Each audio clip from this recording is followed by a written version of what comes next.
For decades, Princess Alexandra has been a quiet pillar of the royal family, admired for her poise, duty, and unwavering grace. But as she approaches 89, a far more somber reality has begun to surface, one that the palace rarely acknowledges. Behind the elegant titles and historic legacy lies a life marked by loneliness, declining health, and a level of isolation that has shocked even royal insiders. Her current situation paints a heartbreaking picture, prompting a difficult question: how did a once beloved royal end up living this way? The sad, silent life of Princess Alexandra. When Princess Alexandra, cousin to the late Queen Elizabeth II, arrived at Windsor Castle for the service of Thanksgiving in honor of the late King Constantine of Greece, it was impossible not to feel the quiet heaviness that surrounded her. The appearance of the 87-year-old royal, formerly known as the Honorable Lady Ogilvy, was both dignified and deeply somber. Though frail and seated in a wheelchair, she carried the calm composure that has defined her entire life of service. Dressed in a complete black outfit, Alexandra embodied the traditional royal expression of mourning. Her choice of clothing, simple, modest, and without any trace of extravagance, perfectly matched her long-standing image. Elegant without trying, graceful without demanding attention. Her velvet jacket, neatly buttoned, and the classic hat resting gently atop her silver hair created an aura of timeless refinement. She was accompanied by her only daughter Marina Ogilvy, now 57, who sat beside her throughout the ceremony. The pair were placed in the same row as Prince Andrew, Birgitte, the Duchess of Gloucester, and Prince Richard, the Duke of Gloucester, a reminder of Alexandra's deep roots within the royal family, despite living much more quietly than many of her relatives. As the readings began and memories of King Constantine filled the chapel, Alexandra's face softened with emotion. At moments, she leaned gently towards Marina, whispering in hushed tones as mother and daughter tried to steady each other's hearts. Both women were seen reaching for tissues, small gestures that showed just how much the moment touched them. To many who watched, the sight of Princess Alexandra in her wheelchair,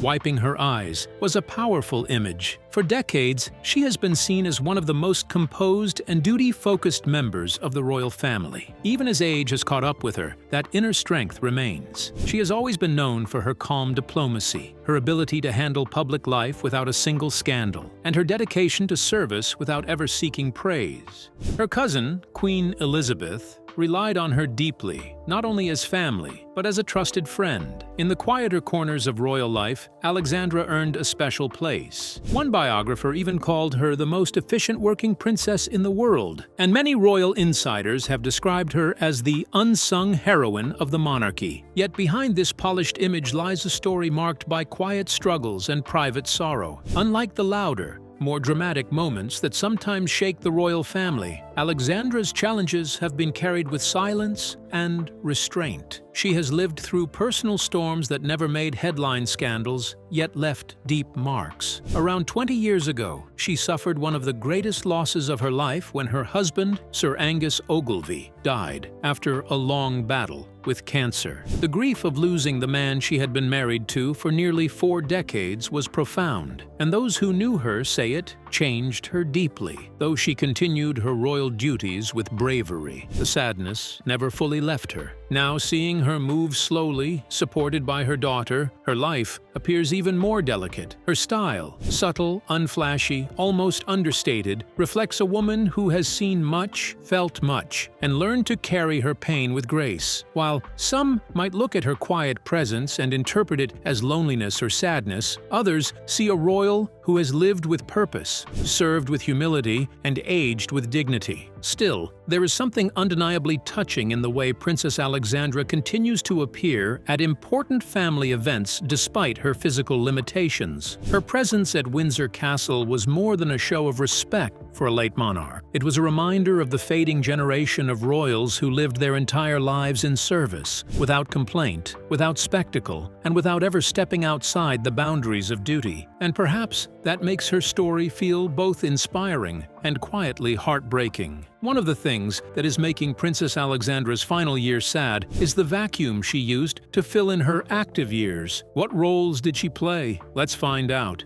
Once a royal powerhouse, Princess Alexandra has quietly exemplified dedication and service within the British royal family. Unlike some royals who seek the spotlight, her life has been guided by discipline, compassion, and a steadfast commitment to helping others. From an early age, she embraced a strong sense of duty, a principle she has carried gracefully into her late 80s, embodying a generation of royals for whom service was measured by consistency rather than applause. In 1957, Alexandra trained briefly as a nurse at Great Ormond Street Hospital. Though she did not pursue nursing as a full-time career, the experience profoundly influenced her understanding of illness, suffering, and the resilience of caregivers. These early lessons shaped her lifelong dedication to healthcare, medical research, and humanitarian work, informing her royal duties with empathy, insight, and a genuine desire to improve the lives of others. Mental health. Alongside the Duke of Gloucester, Princess Alexandra has spent years encouraging scientific breakthroughs and meeting those affected by cancer. Patients, medical teams, volunteers, and researchers. Her presence has always brought warmth, even in clinical settings where people often face fear and uncertainty. For 47 years, she served as patron of the Cystic Fibrosis Trust, showing a level of commitment that few public figures maintain for so long. Even more striking is her connection to the Florence Nightingale Foundation, which began in 1957 and continues to this day. She officially opened the Florence Nightingale Museum in 1989, dedicated their lives to service. One of her most passionate areas of focus has been palliative care. As patron of St. Christopher's Hospice, she visits regularly, offering comfort to patients spending their final days and support to the staff who walk with them through incredibly delicate moments. Her involvement has never been limited to symbolic gestures. Many who have met her speak of her ability to listen deeply, offer genuine comfort, and make people feel seen. As Deputy President of the British Red Cross, she joined the former Prince of Wales at a special garden party in 2014 to mark 150 years of Red Cross global service. Her long relationship with the organization reflects her interest in international crises, disaster relief, and the protection of vulnerable groups during times of conflict and hardship. Since 1990, she has also been patron of the Alzheimer's Society. In this role,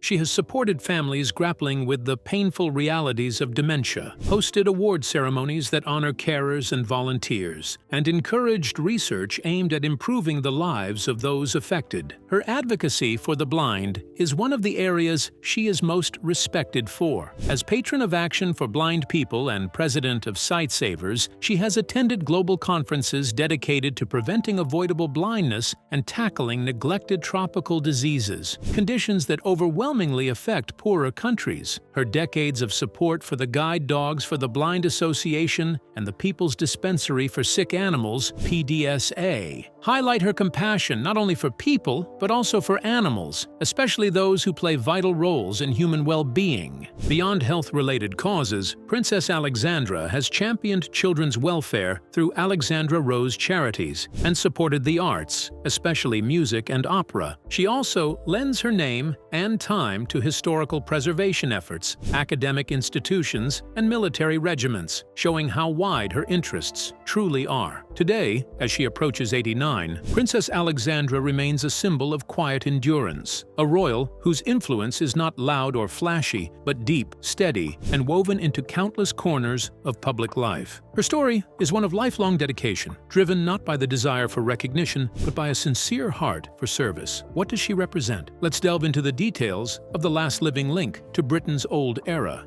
Who is Princess Alexandra? Princess Alexandra, formerly the Honourable Lady Ogilvy, was born on Christmas Day, the 25th of December 1936. Her full name, Alexandra Helen Elizabeth Olga Christabel, reflects her extensive royal heritage, connecting British and European nobility. She is the only daughter of Prince George, Duke of Kent, and Princess Marina of Greece and Denmark. Over the decades, Alexandra has quietly witnessed immense change within the monarchy, navigating shifting traditions and a transforming royal landscape. As one of the few remaining senior members of her generation, she embodies both continuity and history. Through her father, King Edward VIII, the monarch who famously abdicated the throne, and King George VI, the shy and steady king who led Britain through the Second World War. These were not just figures in a textbook. To Princess Alexandra, they were real uncles with real personalities, whose choices and destinies shaped the world she was born into. Her connections do not end there. Alexandra is also a first cousin of Queen Elizabeth II, one of the most famous monarchs in history. Their mothers were sisters-in-law, and the two princesses grew up in an environment shaped by royal duty, wartime challenges, and the enormous expectations placed on royal children of their era. The royal relationships deepen even further through her mother, Princess Marina. Marina was a Greek and Danish princess who would later marry her cousin Elizabeth and become the longest-serving consort in British history. In fact, Alexandra is both a second cousin and a first cousin once removed to King Charles III, proof of how intertwined the royal bloodlines are across generations. These multiple layers of kinship come from the old tradition of European royal families marrying within their circles, but interconnected web of relations stretching across nations and centuries. Growing up in such a powerful network of family ties meant that Alexandra witnessed history not from the sidelines, but from within the very rooms where major decisions were made. She lived through her uncle's abdication crisis, her cousin Elizabeth's sudden ascension to the throne, the modernization of the monarchy, and the huge cultural shifts of the late 20th and early 21st centuries. Her life has quietly run parallel to the great turning points of the British royal institution. Despite her noble birth and her extraordinary family connections, Princess Alexandra has always carried herself with grace and humility. Unlike some of her more publicly known royal relatives, her reputation has been built not on drama or controversy, but on decades of quiet service, charity work, and a strong sense of duty. She was one of the most hardworking members of the royal family during the height of her public engagements. Many of you here this evening represent organizations Opening hospitals, supporting humanitarian causes, and representing the monarchy both at home and abroad. Now, in her late 80s, Princess Alexandra represents a living bridge to a Britain that no longer exists. A time before social media, before global royal scrutiny, and before the monarchy transformed into its modern shape. Her story is not just one of royal lineage. It is the tale of a woman who has carried the weight of extraordinary heritage with poise, dedication, and a gentle strength that has earned her quiet admiration around the world. How did Princess Alexandra make the headlines over a scandal? When did it happen? What prompted it? Let's dive into the details of the royal tensions and the daughter's struggle that shook the princess. Marina's pregnancy saga. In late 1989, Marina's first pregnancy shocked royal circles and the press because she was unmarried, turning what should have been a private joy into a public controversy. Her decision broke centuries-old aristocratic traditions, challenging expectations that had governed her family for generations, and sparked intense scrutiny over her reputation, her family, and the palace, highlighting the clash between personal choice and royal convention.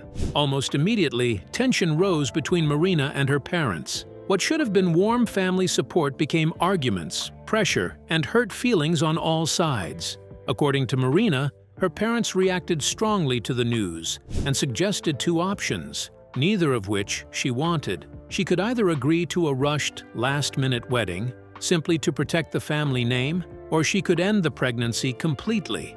Both choices felt like a betrayal of herself, her child, and the life she wanted to live. The pressure, she later claimed, created a rift so deep that communication between them became strained and painful.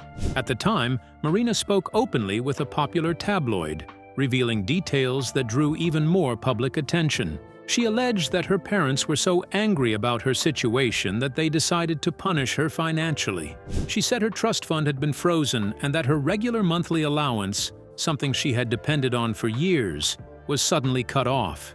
To Marina, this was proof that her parents were trying to force her into making decisions she did not believe in, and she felt abandoned by those who were supposed to support her most. Feeling cornered and believing she had no one else to turn to, Marina reportedly took an extraordinary step. She wrote a heartfelt letter directly to Queen Elizabeth II.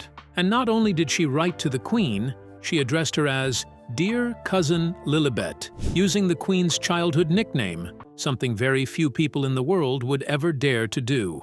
In the letter, she asked Her Majesty to intervene, hoping that the Queen's influence could calm the situation and help mend the divide within her family. The contents of the letter were never officially revealed, but the very idea of reaching out to the monarch in such an intimate and personal way added an almost dramatic, storybook quality to the unfolding events. However, Marina's parents strongly denied the version of events she shared with the public. They insisted that they had never stopped loving their daughter, and that they had certainly not withdrawn her financial support as punishment. According to them, Marina was never cut off, never disowned, and never barred from their home. They said she was welcome at any time, and that they wanted only what was best for her, even if the situation had become emotional and difficult. The differences between Marina's account and her parents' statements created even more debate. Was Marina expressing the pain she felt at not being understood? Were her parents trying to protect their reputation during a sensitive moment? Or was the truth somewhere in the middle, a mix of emotion, misunderstanding, and the heavy weight of public expectations? No one outside the family could say for sure. What became clear, however, was that Marina's pregnancy had turned into far more than a private family matter. It became a story about the clash between tradition and personal choice, between family expectations and individual freedom, between old-world values and a younger generation trying to define life on its own terms. And in the end, the situation revealed something timeless. Even in royal or aristocratic families, where everything seems polished, perfect, and carefully controlled, human relationships are still messy. Emotions still run deep,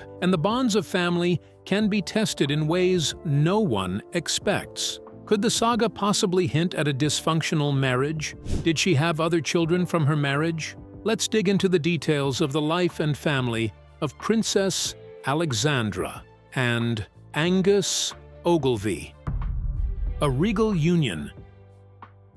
On the 24th of April, 1963, Princess Alexandra, a cherished member of the British royal family, embarked on one of the most celebrated chapters of her life by marrying the Honourable Angus, James Bruce Ogilvy. Born in 1928 as the second son of David Ogilvy, the 12th Earl of Airlie, and Lady Alexandra Coke, Angus Ogilvy hailed from a lineage steeped in nobility and tradition. Their union, taking place at the historic Westminster Abbey, was a momentous occasion that captured the imagination of millions across the globe.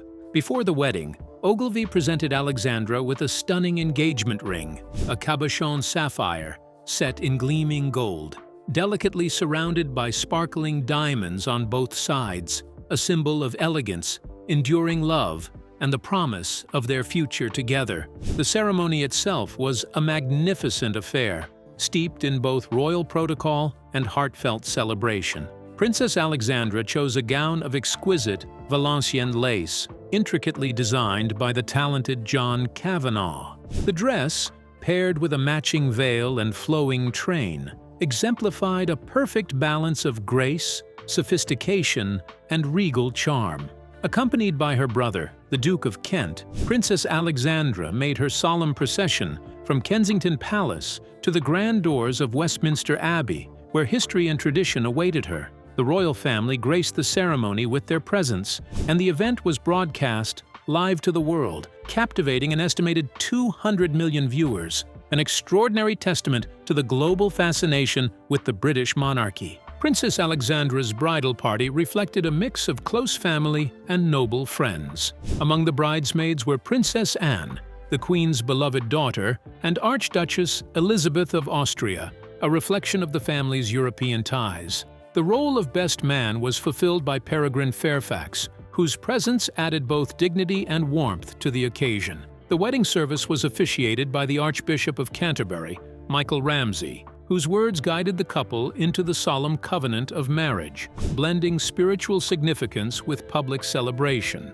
In a gesture that highlighted his humility and respect for tradition, Angus Ogilvy politely declined the Queen's offer to grant him an earldom upon marriage, ensuring that their children would grow up without royal titles, yet with the same dignity and grace associated with their lineage. As life unfolded, Angus Ogilvy's accomplishments and recognitions complemented his quiet devotion to his family. In 1988, he was knighted, coinciding with Princess Alexandra assuming the style of the Honourable Lady Ogilvy, and in 1997, he was sworn into the Privy Council, affirming his position within Britain's public life. Together, Princess Alexandra and Angus Ogilvy nurtured a family rooted in love, values, and tradition, welcoming two children, James Robert Bruce Ogilvy, born on 29 February 1964, and Marina Victoria Alexandra Ogilvy, born on 31 July 1966.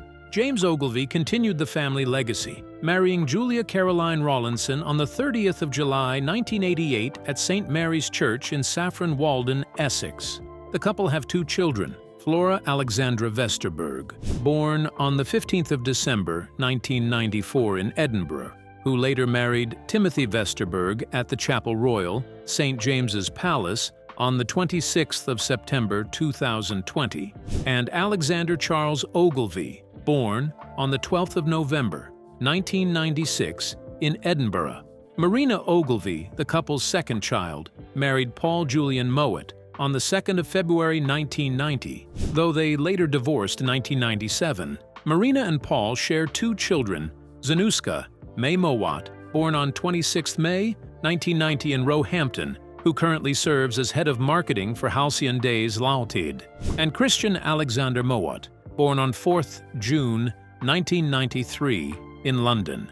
The marriage of Princess Alexandra and Angus Ogilvy was more than a royal ceremony. It was a story of elegance, commitment, and understated nobility. Through decades of public service, family life, and personal milestones, their union exemplified the enduring balance between tradition and personal choice, leaving a legacy that continues to resonate within the royal family and beyond. From the grandeur of Westminster Abbey to the quiet moments of family life, Princess Alexandra and Angus Ogilvy's story remains a compelling chapter in the tapestry of modern British royalty. What kind of childhood did Princess Alexandra have? How was it like growing in the British royal family back in those days? Let's delve into the details of a royal childhood shaped by history and heart. Born to royalty. Princess Alexandra entered the world on a crisp Christmas morning, the 25th of December 1936, at 3 Belgrave Square in London, a birth that immediately drew attention from royal watchers and the public alike. She was the cherished daughter of Prince George, Duke of Kent, himself the fourth son of King George V and Queen Mary, and Princess Marina of Greece and Denmark, whose own royal roots stretched across Europe. From the outset, Alexandra's heritage linked her to the British, Greek, Danish, and even Russian royal families, making her a figure of international royal significance. Her name reflected these rich connections. She was named Alexandra after her great-aunt, Queen Alexandra, and her Greek great-grandmother, Grand Duchess Elena Vladimirovna. Additionally, she was given the name Christabel in honor of her shared Christmas birthday with her aunt, Princess Alice, creating a blend of familial tribute and seasonal celebration. Her birth was historic for more than just her family. It marked the end of a centuries-old tradition, the attendance of the Home Secretary at royal births. John Simon, who was present at Alexandra's birth, would be the last to fulfill this ceremonial role, closing a chapter in the pageantry and protocol of the monarchy. From the very start, Alexandra's royal status was clear. As a male-line granddaughter of a British monarch, she was styled Her Royal Highness from the moment she was born, carrying both privilege and expectation. In the line of succession, she was sixth, following a constellation of close relatives: her cousins, Princesses Elizabeth and Margaret, her uncle, the Duke of Gloucester, her father, and her older brother, Prince Edward. Her arrival came at a time of significant upheaval for the monarchy, just 2 weeks after the dramatic abdication of King Edward VIII a moment that left the royal family and the nation reeling. On the 9th of February 1937, Alexandra was christened in the private chapel at Buckingham Palace. The ceremony was intimate yet distinguished, attended by a small but illustrious group of godparents including King George VI and Queen Elizabeth, the Queen of Norway, and Princess Beatrice. Their presence underscored the importance of Alexandra's place within the royal network and hinted at the responsibilities she would carry from an early age. The early years of Alexandra's life were spent largely at Coppens, the family residence in Buckinghamshire. It was a world of stately rooms, lush gardens, and the quiet routines of a royal household. However, like so many of her generation, her childhood was shaped by the turbulence of World War II. For a period, she was sent to live with her grandmother, Queen Mary, at Badminton, a move designed both for safety and for the continuity of her upbringing amid the uncertainties of wartime Britain. Yet Alexandra's life was not untouched by tragedy. In 1942, she experienced a profound loss when her father was killed in a Royal Air Force plane crash, an event that left a lasting imprint on her formative years and deepened her sense of duty and resilience. Breaking with royal tradition, Alexandra became the first British princess to attend a boarding school. She enrolled at Heathfield School near Ascot, embracing both academic rigor and the broader social experiences of school life. Her education later continued in Paris, providing her with an international perspective that complemented her royal heritage. Beyond academics, Alexandra displayed an early inclination towards service and care for others. She received specialized training at Great Ormond Street Hospital, a world-renowned institution, reflecting a personal commitment to helping those in need and setting the stage for her lifelong engagement in charitable and public service. From the very beginning, Princess Alexandra's life combined the weight of royal duty with personal growth, international ties, and a profound sense of service. Her story is one of lineage and legacy, marked by historical moments, personal challenges, and a dedication that has continued to define her as a member of the British royal family. So, do you think Princess Alexandra's frail health could have contributed to her sadness? We would love to hear your thoughts in the comments below. Don't forget to like and subscribe.